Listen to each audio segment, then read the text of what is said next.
We are in the match of the century, the 1972 World Championship, Round 3.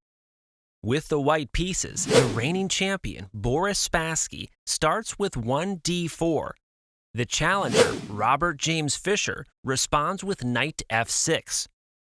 The game continues with c4, and Fischer, instead of going for his favorite King's Indian defense, chooses the Nimzo Indian defense. But Spassky is not interested in diving into those waters and avoids it with knight f3. Now the American player opts for the Benoni defense with c5. The pawn advances, the exchanges continue, and the structure closes with d6. Development follows with knight c3 and g6, aiming to develop the bishop along this strong diagonal. To understand the upcoming moves, we need to grasp this important Benoni pawn structure, which can arise not only in this opening, but also in many others, such as the Ruy Lopez. White has two central pawns against one, which, although it may seem insignificant, is actually a crucial advantage. If, at the right moment, the e-pawn advances and successfully breaks through with e5, black could face serious problems. As compensation, black has a queenside pawn majority of 3 against 2, which, if successfully advanced under the right conditions, could create serious problems for white instead. And so begins the complex strategic battle. At this point, you might be wondering, why do these pawn majorities matter? This example will help make their importance clearer. It is Spassky's move. He could easily play e4, but this knight plays a crucial role, and he might not want to allow black to eliminate it with bishop g4. That is why he decides to retreat the knight to d2 before advancing the central pawn, a move that might seem quite strange. Instead of developing a new piece, he moves the same one again and even blocks the bishop's development. But there is a good reason for this. First, this is a semi-closed opening, meaning the position is naturally slower paced than in open games, allowing for such maneuvering. Second, the idea is for the knight to reach c4, where it can coordinate with the bishop from f4, both targeting the weak d6 pawn. If white establishes this pressure, black could find themselves in an uncomfortable position. This is why Fischer immediately responds with knight d7, ensuring that if the knight reaches c4, he can counter with knight b6, trading it off and neutralizing the threat. After this small detour, the game now returns to normal development paths. White plays e4, black continues with bishop g7, followed by bishop e2, castles, and Fischer mobilizes his rook to the semi-open e-file with rook e8. Spassky wants to complete his maneuver, bringing the knight to c4, as we discussed earlier. However, he cannot do it yet, as it would leave the e4 pawn undefended. To solve this, he first moves his queen to c2. And so, we reach the first critical moment of the game. Against all odds, Fischer moves his knight to h5, an astonishing move, especially for that time. Black's idea defies conventional wisdom, allowing the knight to be captured, doubling the pawns on the h-file, and completely shattering his own kingside castling structure. Now, to understand why Fischer made such a risky move, and in a world championship match no less, we must first grasp the context in which it was played. Before this match, Fischer had already faced Spassky, and aside from the drawn games, the score was 0-3 in favor of the Soviet champion. At the start of this world championship, Fischer had lost the first game, and in the second, he simply did not show up, forfeiting by default. The overall score stood at 0-5, and in this world championship match, Fischer was already down 0-2. That is why, in this third game, the American had to risk everything to try and secure his first victory, a must-win moment if he hoped to turn the tide. What does Fischer achieve by allowing his pawns to be doubled? He opens lines to launch a rapid attack against the king. The queen can quickly move to h4, while the bishop can coordinate with it from e5 or d4. The knight can also swiftly join the offensive. The king can move into the corner, allowing the rook to take its place on the g-file, potentially working together with the bishop on c8. Moreover, the doubled pawn on h5 can even act as a battering ram, breaking through white's castling position. In other words, he sacrificed his pawn structure to seize the initiative. White continues with their plan, bringing the knight to c4, attacking d6. However, black was already prepared for this, responding immediately with knight e5 to drive it away. If the knights are exchanged, Fischer recaptures with the bishop, which would become extremely active on these diagonals, so Spassky instead decides to retreat the knight to e3. Seizing the opportunity, the queen advances menacingly to h4. The best move for white in this position is f3, preventing knight g4. However, as Kasparov recounts in his book My Great Predecessors, Spassky had forgotten his analysis after Fischer's knight to h5. As a result, he fails to find the best move and instead simply develops his bishop to d2. Fischer immediately takes advantage of this omission, jumping his knight to g4, threatening checkmate on h2.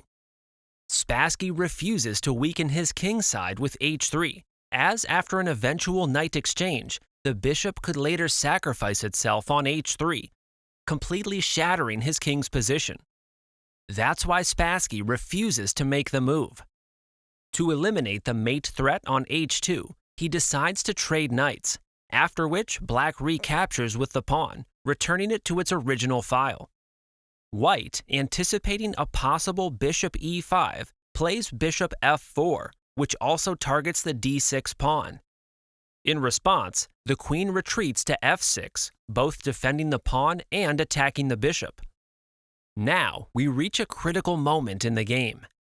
The correct move for Spassky was to continue with bishop g3, and if black plays h5, trying to trap the bishop, simply responding with f3 would have given white a good and solid position. Notice that the pawns are on light squares, while the bishop is on dark squares. However, instead of playing correctly, Spassky makes a shocking conceptual mistake, almost inexplicable at this level. He decides to defend his bishop with g3.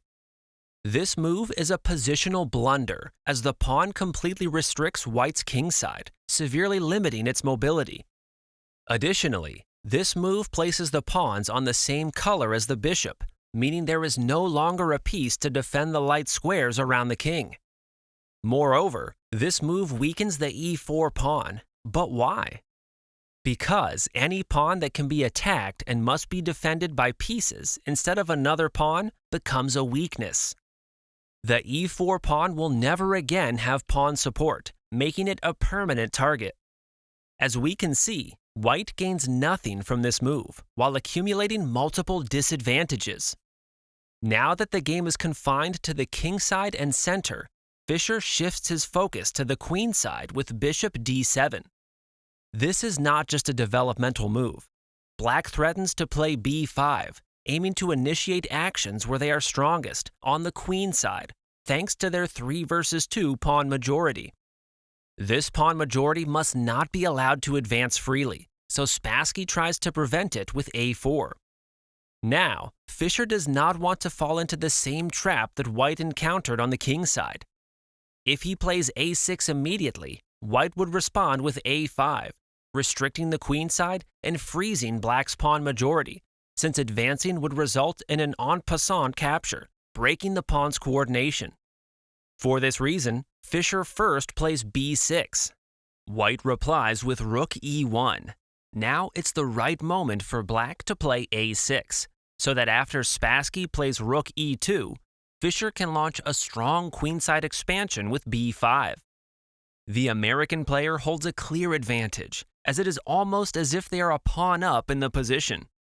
White continues doubling rooks on the e-file, and if you're wondering why Spassky is playing this way, it's because he knows perfectly well that e4 is weak, and that Fischer is going to target this weakness, which he does immediately with queen g6. Spassky continues with b3, and now Fischer plays rook e7, preparing to double his rooks on the file and launch an all-out attack on the e4 pawn.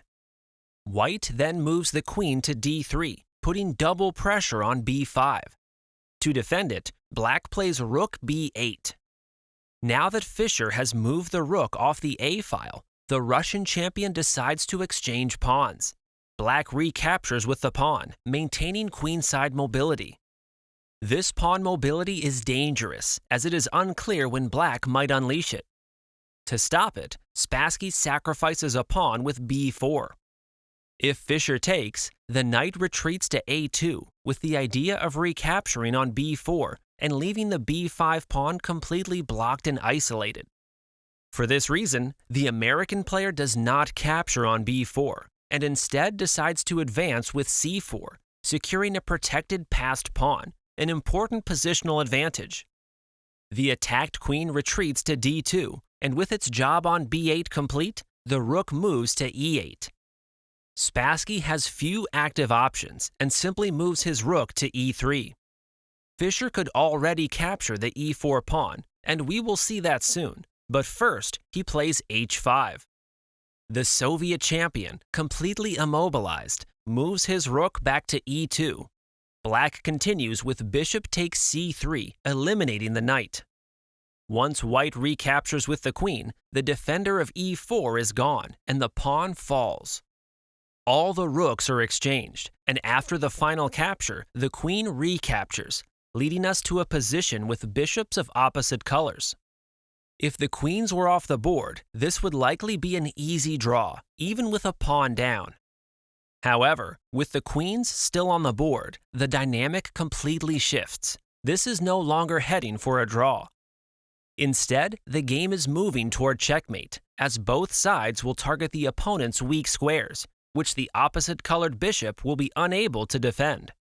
For example, if white captures the d6 pawn, the queen recaptures on d5, threatening to follow up with bishop c6, completely dominating the diagonal with no possible defense. Recognizing this danger, Spassky rejects this line and instead plays bishop h6, threatening g7. This must be defended, so Fischer responds with queen g6. The attacked bishop retreats to c1, trying to coordinate with the queen on b2, but black anticipates this and prevents it by playing queen to b1, pinning the bishop.